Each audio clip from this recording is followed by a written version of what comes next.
The Corsair hits the runway hard. Once. Twice. On the third impact, the tail will snaps clean off. Metal shrieks across the crushed coral strip as the fighter skids sideways in a spray of dust and rubber. The engine coughs black smoke. One wing dips dangerously toward the ground as the aircraft slews across the runway. In the control tower, 3 officers watch in silence. One of them slowly reaches toward the crash alarm bell. Then something unexpected happens. The aircraft steadies. The sliding stops. The Corsair rolls forward another few yards and comes to rest. The propeller spins lazily for a moment before winding down into silence. The canopy opens. The pilot climbs out, looks briefly at the wrecked landing gear, then calmly walks toward the ready tent without even glancing back. He is 21 years old. He has been stationed on Guadalcanal for 9 days. And without realizing it, he has just stumbled onto the solution to a problem that has already killed 14 pilots in 3 months. The Solomon Islands, January 1943. The air smells of aviation fuel, damp canvas, and rotting jungle vegetation. Henderson Field is not really an airfield. It is a rough strip of crushed coral bulldozed flat between jungle and ocean, scarred with shell craters and lined with wrecked aircraft. Burned Japanese Zeros sit half-buried near the edge of the runway. Broken transport planes lie twisted beside the palms. At night, Japanese destroyers creep down the narrow channel known as the Slot and shell the airfield from the sea. By dawn, Navy construction crews are already filling the craters. The Marines call Henderson Field the unsinkable aircraft carrier. The pilots have another name for it. Most of them simply call it a graveyard. The Vought F-4U Corsair arrives here in December. On paper, it is the most powerful fighter in the Pacific. It is faster than anything the Japanese have. It climbs like a rocket. Its 6.50 caliber machine guns tear enemy aircraft apart. But the Corsair has a problem. It kills its own pilots. Not in combat. On landing. The aircraft's nose is unusually long. Longer than any fighter most young pilots have flown before. The cockpit sits far behind the massive engine. During the final approach, the nose rises, and the runway disappears beneath the cowling. For the last 200 feet, the pilot cannot see the ground. He flies blind. He guesses his altitude using engine sound, airspeed, and instinct. If he comes in too steep, the landing gear collapses.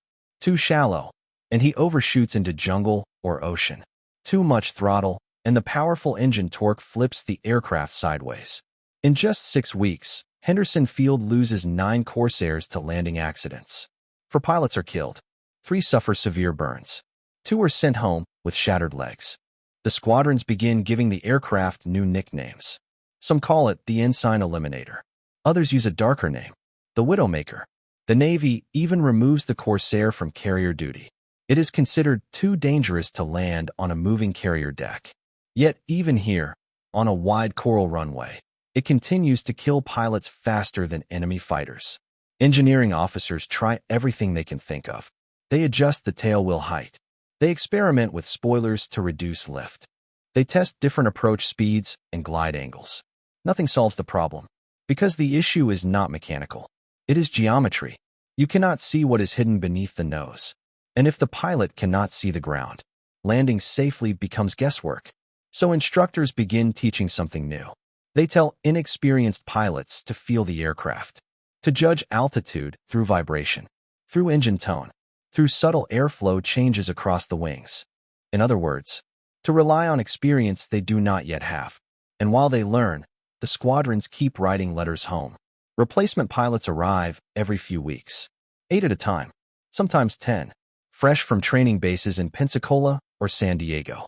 They step off transport aircraft looking impossibly young. Their uniforms still look new. Their faces still carry the calm confidence of training fields far from war. They try not to stare at the burn scars carried by older pilots. The briefing is short. They receive a tent, a cot, a mosquito net. They are shown where to refill their canteens, and where not to walk after dark. Then they are taken to the flight line and shown the Corsair. Many of them have never flown one. Some have never even seen one. The manual is incomplete. Training time is minimal. Their first landing will be the real test. One of those new pilots is Robert Goodwin. He comes from Salina, Kansas. His father is a crop duster. His mother teaches school. Goodwin grows up under enormous prairie skies, watching his father's airplane sweep low across fields of wheat and sorghum. At 16, he learns to fly in an aging Piper Cub held together with wire and stubborn optimism. By 18, he can land on dirt roads and strong crosswinds. By 19, he is training as a naval aviator in Pensacola. He is not the fastest pilot in his class, not the most aggressive, but instructors notice something else. He is smooth. Every evaluation says the same thing. Smooth on the controls. Smooth on the throttle. He does not fight the airplane. He listens to it. Where other students tense during landing, Goodwin relaxes. He lets the aircraft settle naturally. It is a skill learned years earlier flying in gusty Kansas winds. You do not force a landing. You let it happen. Goodwin graduates in November 1942. He receives his commission as an ensign. 2 weeks of leave follow. He returns home, walks through town wearing dress blues. People shake his hand and call him a hero. But he feels like an imposter. The war still feels distant. Something he has trained for, but not yet seen. In December, he ships out across the Pacific. The transport ship smells like fuel oil and seasickness. Weeks later, he reaches Espiritu Santo, then finally Guadalcanal. He is assigned to VMF 124, a tent, a flight suit, and a Corsair with the number 23 painted on the cowling. The crew chief gestures toward the aircraft. The last pilot who flew it broke both legs landing. Goodwin nods quietly. He does not ask if the pilot survived. His first 3 landings are tense. He follows the checklist perfectly. He approaches high and slow, trying to see around the engine cowling. But the runway disappears every time. The first landing carries him 50 yards past the threshold before the wheels touch. The second ends in a violent bounce. The third nearly becomes a ground loop. Each time he climbs out of the cockpit shaking. Each time he tells himself the next landing will be easier. It never is. On his 9th day, Goodwin watches another pilot attempt an approach. The Corsair comes in crooked, 1 wing low. The pilot fighting the controls with too much rudder. The aircraft slams into the runway, skids, then flips. Flames erupt against the pale coral strip. The rescue truck races toward the wreckage, but the canopy is jammed. By the time mechanics cut it open, the pilot inside is already dead. Goodwin stands with the others watching the wreck burn. No one says anything. That night he lies awake on his cot, mosquito net hanging above him. Jungle sounds whispering in the darkness. He turns the problem over in his mind.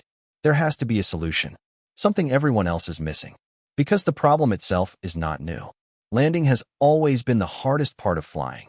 Takeoff requires only thrust and lift. Landing requires judgment, timing, and geometry. And in a fighter with a long nose, the runway disappears at the worst possible moment. At Henderson Field, the operations officer keeps 2 logbooks. One records combat losses. The other records landing accidents. He never shows the second book to the new pilots, but everyone knows it exists. They see him writing in it after every crash. They see the list growing longer. By mid-January, the landing accident log is already longer than the combat one. By the end of January, the landing accident log at Henderson Field will be twice as long as the combat record.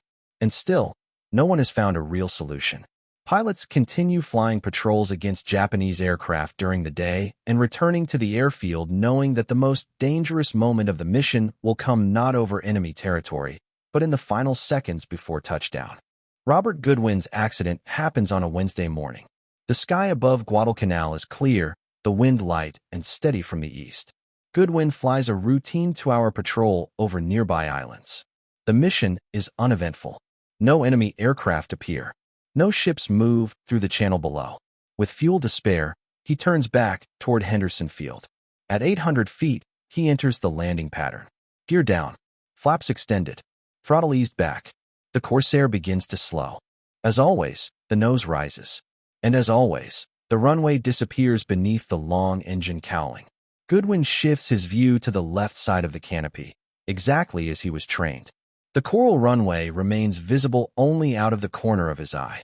He begins the standard curved approach, planning to straighten the aircraft in the final seconds before touchdown.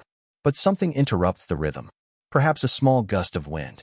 Perhaps a moment of distraction. Whatever the reason, when he glances back toward the runway, he realizes something is wrong. He has overshot the turn. The Corsair is now approaching the runway at an awkward angle. Too low, too slow, too late to easily correct. Goodwin banks right and adds throttle. The powerful Pratt & Whitney R2800 engine roars to life. The aircraft responds, but the correction comes slowly. The stall warning begins to vibrate through the control stick. Instinct takes over. He pushes the throttle forward. The nose dips. The runway rushes toward him. He is still not properly aligned, but there is no time left to start the landing over.